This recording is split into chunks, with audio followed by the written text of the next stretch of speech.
Do you think LeBron's coming here? I'm hoping, Rich. You know, it's two places for me. It's either L.A. or stay in Cleveland. Really? Yes. What about Philadelphia? I don't want him, and I mean, if he does this, obviously I'm thinking more of a selfish reason. Of course. I don't want him to be, I don't want his legacy to be where he's jumped from team to team to team, seeking championships. I really feel as great as he is, guys should come to him, not him go to them. So. Okay. But him coming here to the Lakers, well, wouldn't that would be, well, I mean, you can't say he's chasing championships because the team's so young here. He would have to be part of a couple of seasons, one thinks, despite his goatness, right? And even if there is somebody who joins him, like Paul George or somebody else that might be completely off the radar, but coming here, wouldn't he be just trying to put 23 up against every other number? 8 and 24? 8 and 24. I mean, just to the latest of two of them? I think your point is well taken. But I think, Rich, if he comes here and it depends on who you get. If it's a Paul George, it's Kawhi Leonard or somebody like that, or Boogie Cousins. I mean, it just kind of depends who fits with him.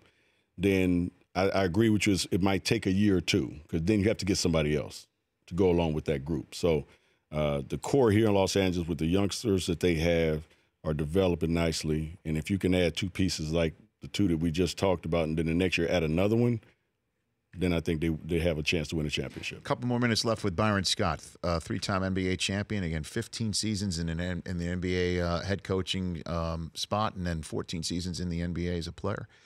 What do you think needs to be done for Game 3 for Cleveland here? I think, first of all, they haven't played Golden State, that physical brand of basketball that they have to play against Golden State. You got to grab, hold, bump, hit. As much, and in the playoffs at this particular time, the referees let you get a little bit more away with that. So I think in Cleveland, we know they've played really well at home. We know that, well, we don't know, but we're hoping that a few of those role players really show up because they do play better at home because they're more comfortable. And then I think you got to rough them up.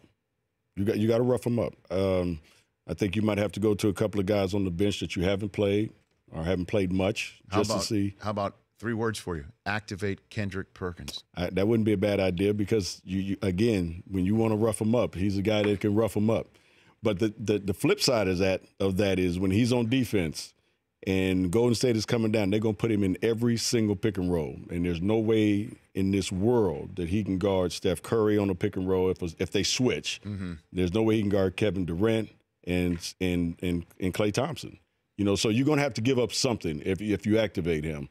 But I think right now, you're throwing the kitchen sink. You got to do whatever it takes. You got to exhaust every opportunity or every player that you have on that bench that's available. If somebody doesn't get it going or they're missing shots, you got to get them out and bring somebody else in.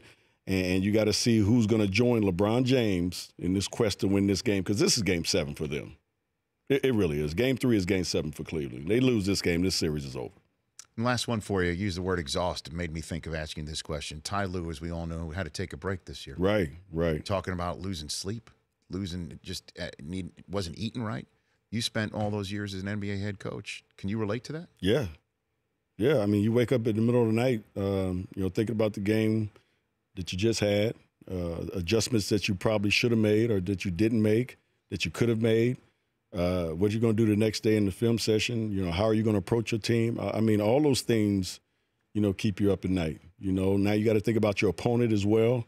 So I can obviously relate to what Ty went through this season, and I understand it, completely.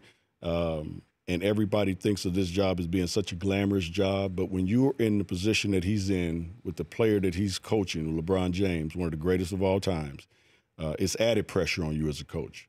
And I don't think we give him enough credit. This is 3 straight finals he's been to as a head coach. That's pretty damn good. I don't care who's on your team, and I know he has one of the best, but, so he's done a hell of a job of being able to coach this team and get them to this level on a consistent basis for 3 straight years. And it does wear and tear on you as a head coach. The Rich Eisen Show, weekdays at noon Eastern on Audience.